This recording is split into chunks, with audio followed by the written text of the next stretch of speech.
Hi guys, welcome to another audio video and I'll be reading 1 Samuel 13 of the King James Version Bible. And it reads, Saul reigned 1 year, and when he had reigned 2 years over Israel, Saul chose him 3,000 men of Israel, whereof 2,000 were with Saul in Michmash and in Mount Bethel, and 1,000 were with Jonathan in Gibeah of Benjamin, and the rest of the people he sent every man to his tent. And Jonathan smote the garrison of the Philistines that was in Gibeah, and the Philistines heard of it, and Saul blew the trumpet throughout all the land, saying, Let the Hebrews hear. And all Israel heard say that Saul had smitten a garrison of the Philistines, and that Israel also was had in abomination with the Philistines. And the people were called together after Saul to Gilgal. And the Philistines gathered themselves together to fight with Israel 30,000 chariots and 6,000 horsemen, and people as the sand which is on the seashore in multitude. And they came up and pitched in Michmash. So eastward from Beth-aven. When the men of Israel saw that they were in a strait, for the people were distressed, then the people did hide themselves in caves, and in thickets, and in rocks, and in high places, and in pits. And some of the Hebrews went over Jordan to the land of Gad and Gilead. As for Saul, he was yet in Gilgal, and all the people followed him trembling. And he tarried 7 days according to the set time that Samuel had appointed. But Samuel came not to Gilgal, and the people were scattered from him. And Saul said, Bring hither a burnt offering to me, and peace offerings. And he offered the burnt offering.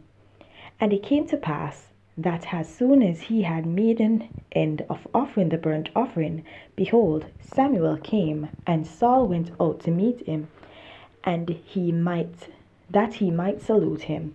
And Samuel said, What hast thou done? And Saul said, Because I saw that the people were scattered from me, and that thou camest not within the days appointed, and that the Philistines gathered themselves together at Michmash.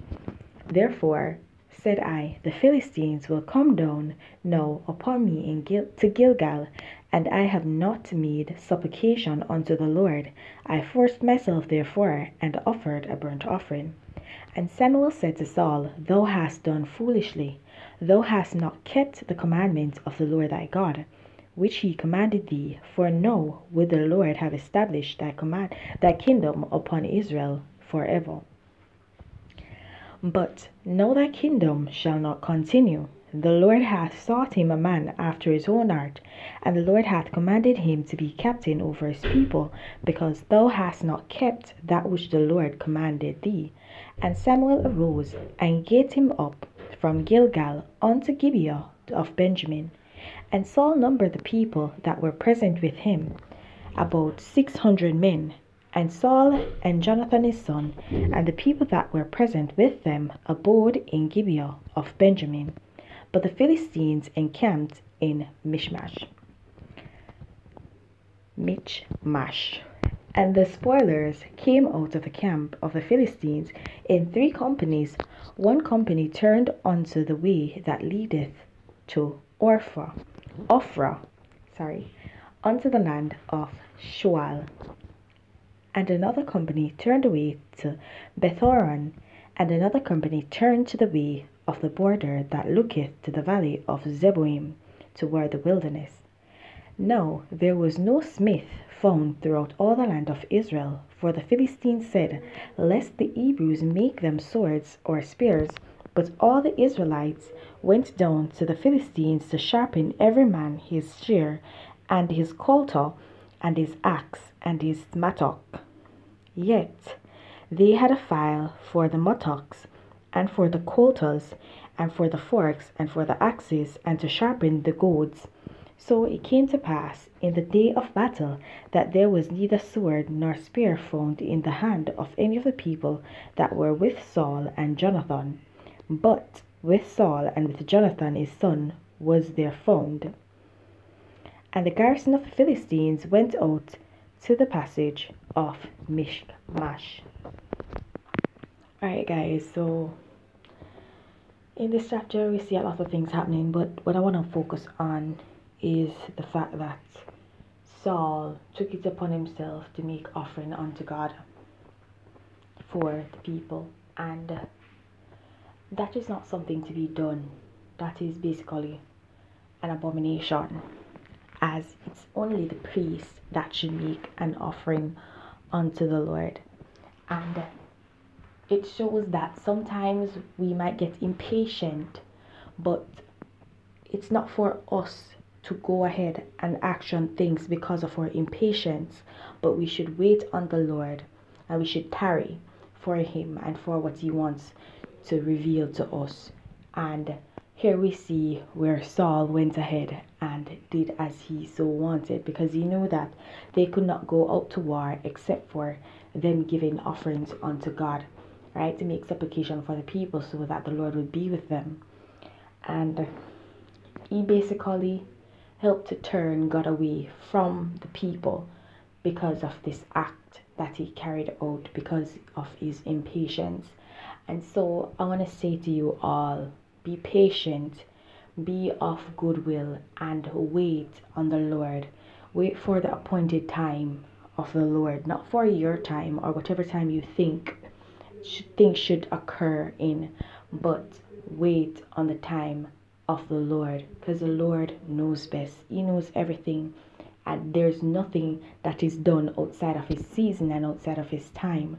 So we should just wait on the Lord. And as I say this, something comes to mind, because I realize that a lot of young women are continually posting videos about them waiting for their husband and such. And I'm not going to lie to you, I did it in the past, but it was not for the reason that I see a lot of these young women posting it for, right? I was posting it to say basically this is how you should actually operate as a Christian woman. You should wait on the Lord. You should pray for the Lord to show you your husband, right?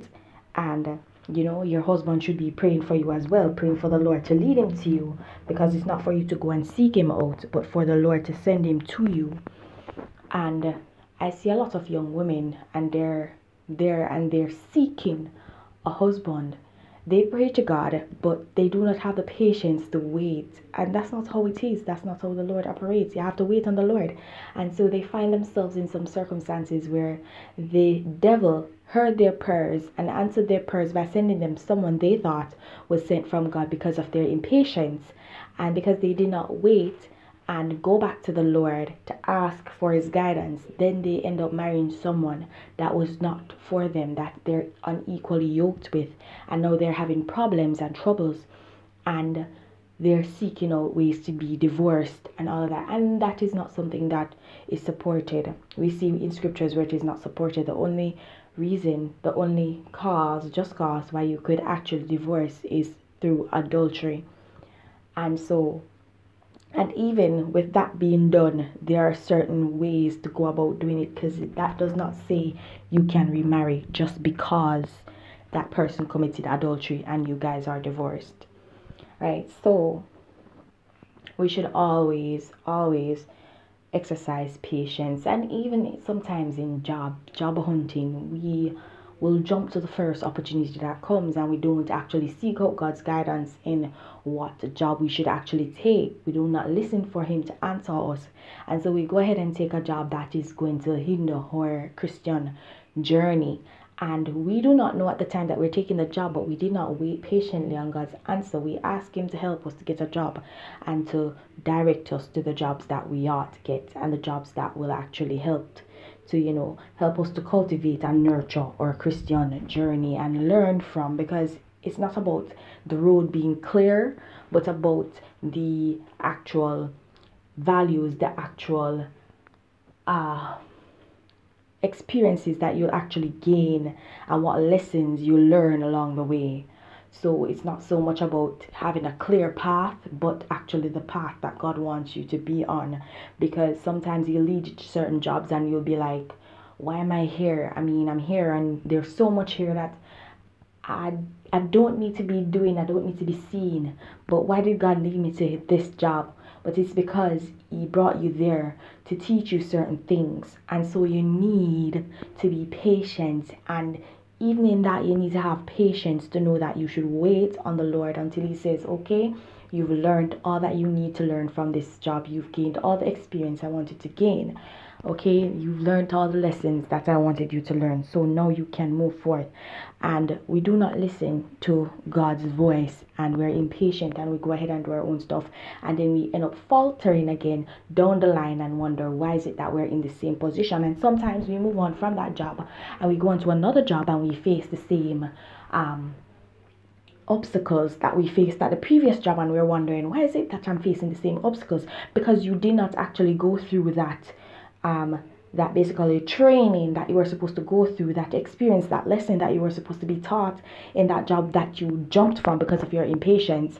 You did not actually learn that lesson at that previous job, and so it had to come up again. The issue had to come up again for you to learn the lesson that you were supposed to learn from the other job. Okay, so we should always exercise patience in everything and wait on the Lord for His time and for His words and for His voice to speak to us and lead us and tell us what to do. Yes, He gave us wisdom and understanding so that we can make choices. However, He asks that we seek Him out in all things. Okay, and if you recall, it says, seek ye first the kingdom of God and all His righteousness, and everything will be added unto you. So it's not that He gave us wisdom and He does not want us to use it, or that He gave us wisdom and He wants us to use this wisdom in everything that we do, but it's for us to ask Him. It's wisdom to know that when we want direction and we're not certain of what steps to take, then we ought to reach out to Him for His guidance. That's the wisdom, knowing that God is all-knowing, omniscient, so we should always seek Him out whenever we're in doubt. And not only when we're in doubt, we should seek Him out to say, okay, we want this job, these are the jobs we applied for, but Lord, direct me to the right one. I've gotten this job offer, I've gotten that job offer, this one seems pleasing to me based on my judgment. What do you say? And that is how it is. Okay, all right guys, so I'm gonna leave you here on this one. Just please remember to exercise patience in everything, in every facet of your life. Have yourselves a blessed day. And guys, please don't forget to like, subscribe, and hit that notification so you're alerted whenever a new audio video is posted. And please don't forget to share your thoughts, your comments, and your revelations down below in the comment section. Have yourselves a blessed day, and remember, continue to keep your salvation. And if you've not yet gained it, then seek it. There's no better time to begin than the present. Have yourselves a blessed day. Bye.